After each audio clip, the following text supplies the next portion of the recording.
You're watching Boomer TV with the internationally renowned Cyndi Dale, author, speaker, healer, and the author of 27 books about energy, medicine, intuition, and spirituality.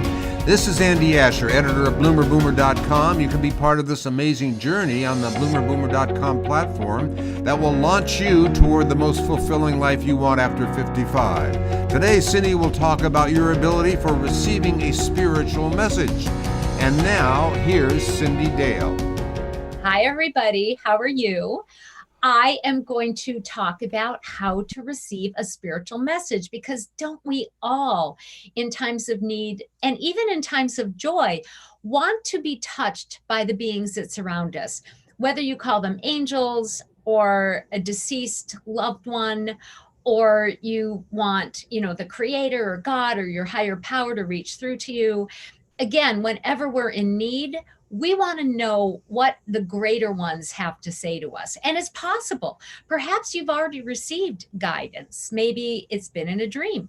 You had a visitation or a word of knowledge come to you, or like I said, a deceased loved one show up in a dream, or maybe in a daydream rather than a nightly dream. Maybe every so often you sense that there's some kind of presences around you, and you would like them to reach through and support you, help you, inform you, heal you, just tell you it's all going to be okay. Well, it's more than possible for this to occur, because everything's made out of energy. As I like to speak to, I'm an energy worker, and it's important that we understand that everything's made out of energy, which is just information that moves. It's simply just information, because there's two types of energy. There's the physical, here's my computer, here's my telephone, this is the water that I'm drinking kind of energy. But more than 99% of all energy is the invisible stuff of the universe and the invisible stuff of yourself, which means that you're not actually usually able to perceive 99 point whatever percent of what's happening around you. And it's in those fields, those unseen, typically inaudible fields of energy or realms that surround you constantly, that we can receive guidance from those which inhabit the invisible. We can receive guidance from the guides.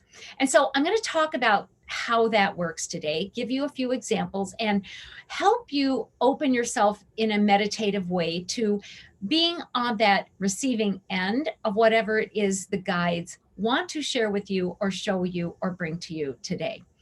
I have kind of a fun story to introduce the topic on a kind of more how does this work sort of a level. And it concerns my youngest son, who several years ago was really interested in hearing elves.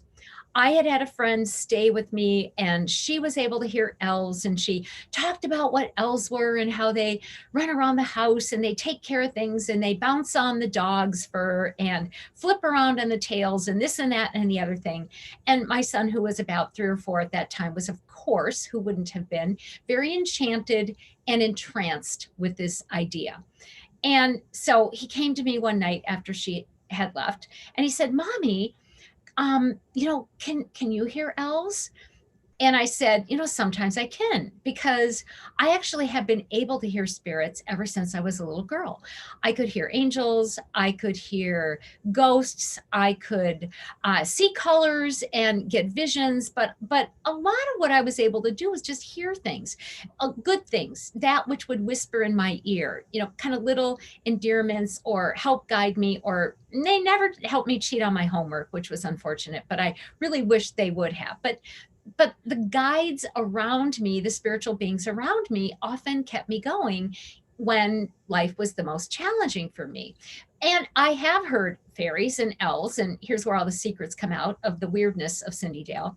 And so I said to my son, Gabe, yeah, sometimes I do hear elves. And I said, let me help you do that. So I helped him breathe deeply. And, we were sitting in chairs in the bedroom before bedtime. And, I said, now, just ask to be open and to hear them talk to you or share something with you. And he tried really hard, like he squished his face and he goes, I just can't hear anything. And then his eyes popped open and his face brightened.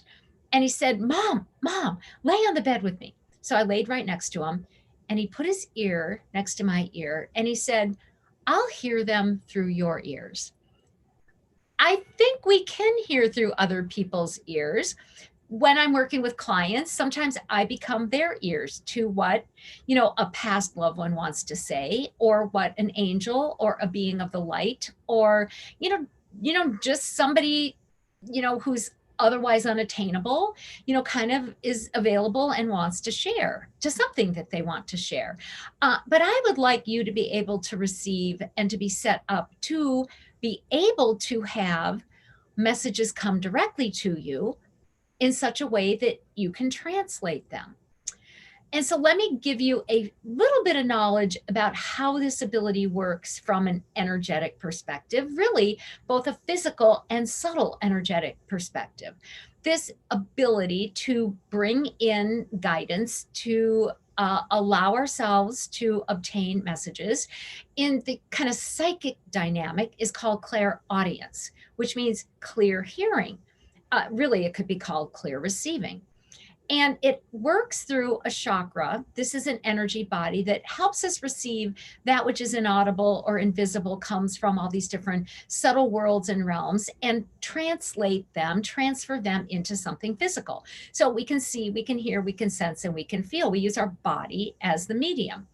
And so when we're receiving information that's coming from the different realms that host beings who want to reach us, give us a message, give us an indicator, give us advice, whatever it might be. We're working through the throat chakra, and it's in the throat. Here it is. The front side in the neck is through which we speak, and we give other people guidance. The back side is the aspect of us through which beings are able to give us messages that the brain can turn into verbalizations. When a being is talking to us, or our great Aunt Hazel, who hasn't been around for a while, wants to tell us where she hid the gold, or whatever it is she might want to tell us. I wish my great Aunt Hazel would come through and tell me something like that. Or we're in a dream, and we're hearing what's happening between us and a being in a dream, or whatever it might be. Those messages come in through the backside, and as I'm implying, they make their way up to the brain, and the brain turns them into an auditory way that we can understand the information. Maybe we hear words in our head. They may sound like our words, but we know that we're not talking to ourselves. Maybe those words sound like something or somebody else, and we know these aren't coming from me. Maybe we hear verbalizations from outside of ourselves, so it's as if something or somebody's in the room talking. Perhaps there's other forms of clairaudience as well. Maybe we're just sitting there and a song pops in, perhaps on our inner screen, kind of the inner radio, or maybe we're in the car and the radio plays a song that directly answers a question that we were asking. Sometimes the clairaudient gift shows up in other ways as well. Have you ever had the experience that when you're writing, it's sort of like the message moves through you onto the paper, or through your fingers, through the keyboard, and onto the computer? That's a whole nother way of being clairaudient, or bringing in verbal messages. We write them. We may sense that we're somewhat involved. Maybe we turn into the editor, or maybe our brain is kind of sensing or hearing the words, and then we write them or type them. Or sometimes the messages just come through unbidden. There's a name for that. That's called automatic writing. You don't even remember what you're writing, and then later, there you are. You've written a poem, or a message for yourself or somebody else, or a letter, or some other piece of wisdom, perhaps a chant or a song, or just a whole book. Some people write books this way. I wish I wrote books this way. It sounds like the fast way to write books. When you're involved in the process, that's called guided writing. You're part of it, but you know that something bigger is also moving through you. The classic type of clairaudience is what you see in movies. I'm not going to lead you down this path. It's what's involved in seances where something not alive comes into the body, takes over, starts speaking through the body. You don't want this to be your body, and just gives messages, says things, answers questions, speaks for the dead, or whatever. I don't work that way. Again, I call that classical because that's what's most well known. My sense has always been, if something outside of me wants a body, they can go get it the hard way, just like I did. They can figure out like how to be here in reality and not take me over. And because that kind of practice usually leaves you, if you allow it, if you open to it, if you're overcome that way, not feeling well. Think of it, you're letting something that runs at frequencies in energies that don't match you come in your body and take over. You're going to be left rather breathless, maybe with a stomach ache, heart palpitations. We're physical beings, and everything from this sort of spooky medium works in and through the body. And it's not spooky if you know what you're doing and you're in charge of whatever event you're moving into. One other form of clairaudience is called speaking in tongues. Uh, that's been a way of bringing through wisdom or data through many cultures. Most of us might know about speaking in tongues from the Bible, from the New Testament. When Jesus was in front of a crowd and the Holy Spirit fell upon the crowd and they started speaking in other languages. This is not just a Christian way of bringing through the angels or bringing through the Holy Spirit or higher wisdoms. It's been a method for messaging. You could, even say, literally messaging like you do on eChat or whatever it is, bringing through information in many cultures for thousands and thousands of years. Some people I know actually use this as a healing tool. I've been to churches in which people speak in tongues. Sometimes the information is understandable. Sometimes it's just another language and you just have to feel what it is. I know people who do healing work, as I said, this way. Beautiful languages come through them and healing is performed on the listener. The final type of and you've probably heard of this, of clairaudience, is called telepathy. And that's when you hear other people's thoughts in your head. I am not good at telepathy. I actually had an experience in telepathy twice in my life. One time, I was at the gym. I was pregnant with my second child. I was on the, one of the machines, and a man, nice man, came and started working out at the machine to my right. And I just heard his name in my head, John. I heard his name. And a few minutes later, he begins talking to me and he goes, how are you doing? When are you expecting this and that and the other thing? And he goes, oh, and by the way, my name is John. I was like, whoa, that was sort of strange. Stranger yet, I re-met John years and years later when I was divorced, and we met on Match.com, and he was one of my Match.com dates. We never got involved. We're still friends to this date.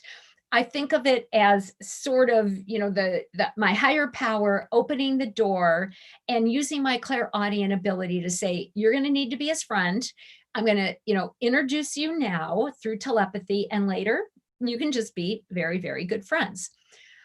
During our practice session, which I'm going to initiate in just a couple moments, we're going to work more with a kind of a drummed down, but very powerful version of classical clairaudience. We're not going to let dead people into our body. We're not going to get ourselves overtaken like that movie, what was it, Ghosts, was it, from forever ago, where Whoopi Goldberg, just pop, pop, pop, different beings came into her talk and then would leave her gasping for breath, as I insist one of those symptoms are when you let this happen. We're just going to connect with a being that, whatever you call God or the divine, would want you to to link with, and bring in a message that you can understand inside of your head or maybe even hear with your ears.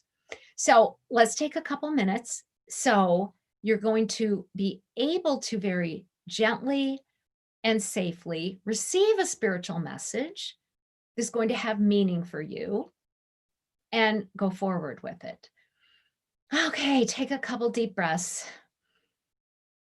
And however you feel about this exercise, know that you're going to be guided ultimately by your higher power, who, even in this moment, as you give permission to connect with, lets you feel that divine presence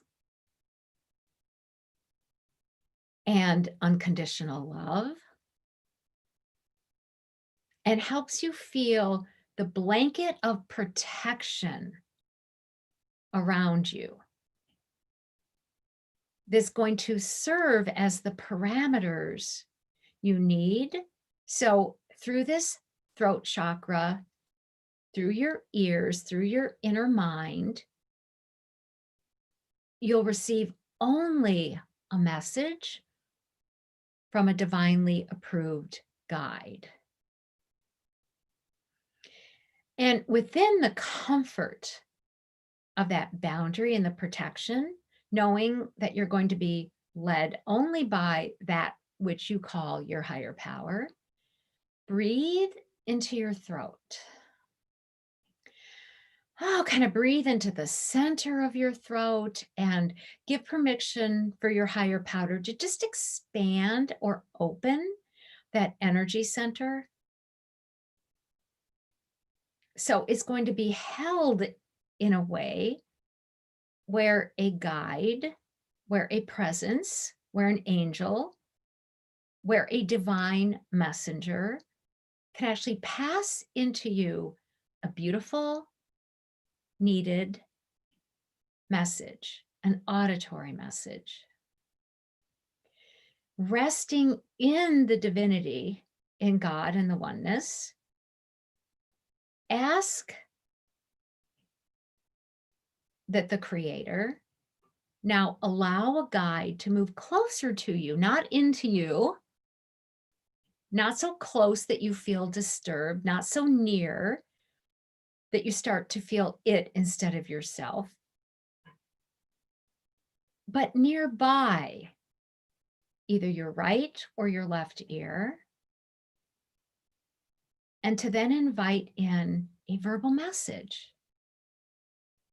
of comfort, of need, of the highest sort.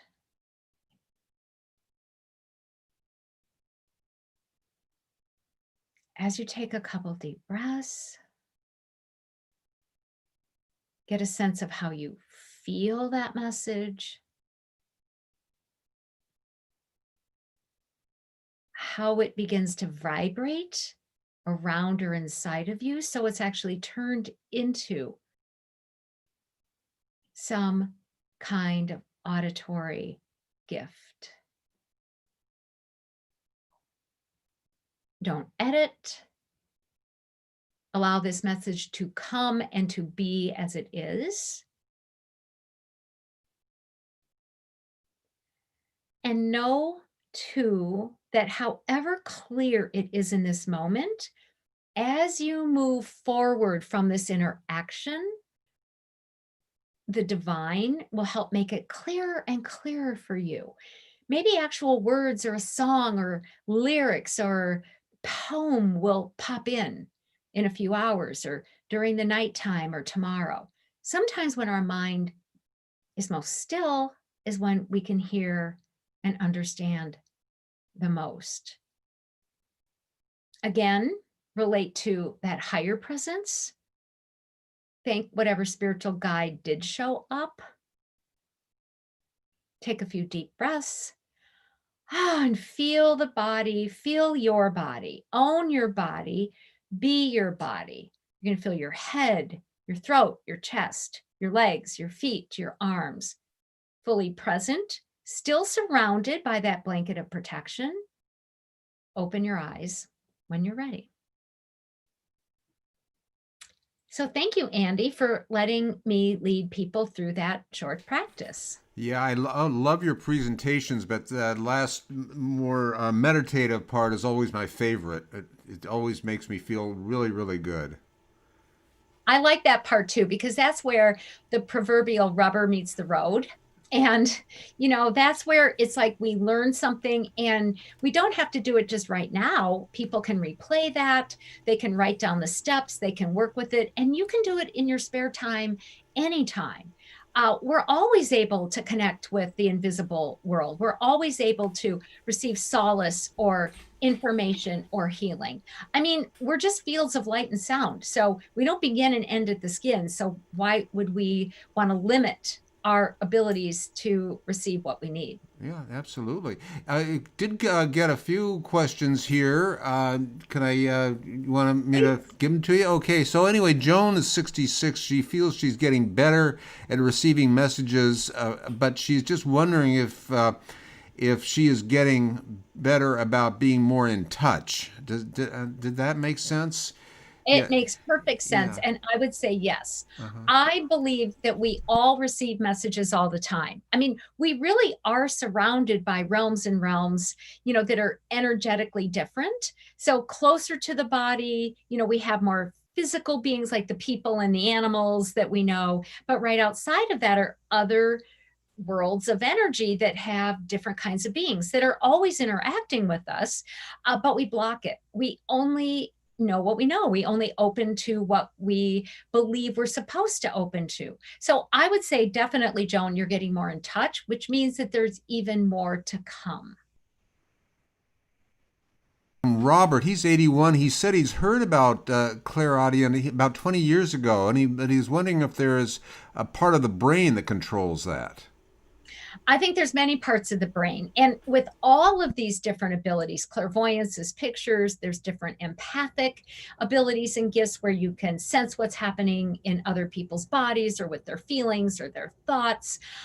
Yeah, there's many parts of the brain. Some of it, one part of the brain is actually the hippocampus, which is a memory part of the brain, and that helps us with languaging. So as we're receiving these sort of inaudible, we think of them as inaudible messages, they actually go through our memory banks so that the brain can create words or constructs that we can understand. And any languaging center of the brain is also very involved with clairaudience. Back to my classes in physiology, I think it was even in high school where we studied the brain and the hippocampus, so that brings me back. I know we learned those terms, didn't we? And then we forgot them and then we relearned them That's somewhere. right. That's right. Betsy's 75. She's practiced receiving spiritual messages, but wonders if she can learn to get better at it. You can. And some of it is, be really open to how these spiritual messages, especially the clairaudient ones, come. Because it really is easiest when we're at ease, when the body is relaxed, when we're just doing the dishes, thinking about other things. Frequently, the messages pop in then. We get a word in our head. We think about a passage in a book. We might get a clairvoyant picture that pops in, kind of with words printed underneath. And so trust what you get when you're not straining or trying. And then I would also say practice once or twice a day, deliberately going into a meditative place and just ask, whatever word. I always lead with the top. I ask God, that's the word I use. God, send a being, whatever and whoever you trust to give me a message either right now or to sort of organize the message. So as the day goes on or as the night goes on, it can pop in. So I would do something that deliberate, that concrete, if you would. Though people don't usually put the words concrete and meditation together, once or twice a day, and you're going to start getting a lot more information. Cyndi, I guess we're going to take next week off, aren't we? We are. There's Thanksgiving. Somebody's got to make a turkey in my house. I don't know Uh, who it's going to be. Oh no, it's me. surprise, surprise. Yeah. All right. But then the week after, we're going to work with molecules of joy. these are real molecules. We have 7 uh, hormones, 7 different kinds of molecules that are produced in our body that create different kinds of joy. We're going to stimulate them energetically. We're not going to use pills. We're not going to use kind of active means to do this, psychedelics, etc. We're going to do this with the subtle energy, which is a very powerful and safe way to bring yourself into 7 types of joy. All right, that'll be a week after this. Well, we will look forward to that, and we'll see you then. Thank you. Thanks, everybody. Thank you very much, Cyndi, and thank everybody for watching the show today. Cyndi Dale is an internationally renowned author, speaker, healer, and business consultant, the author of 27 books about energy, medicine, intuition, and spirituality. And you can find out more on Facebook and YouTube and here over at Bloomer Boomer. So until next time, you have a great week.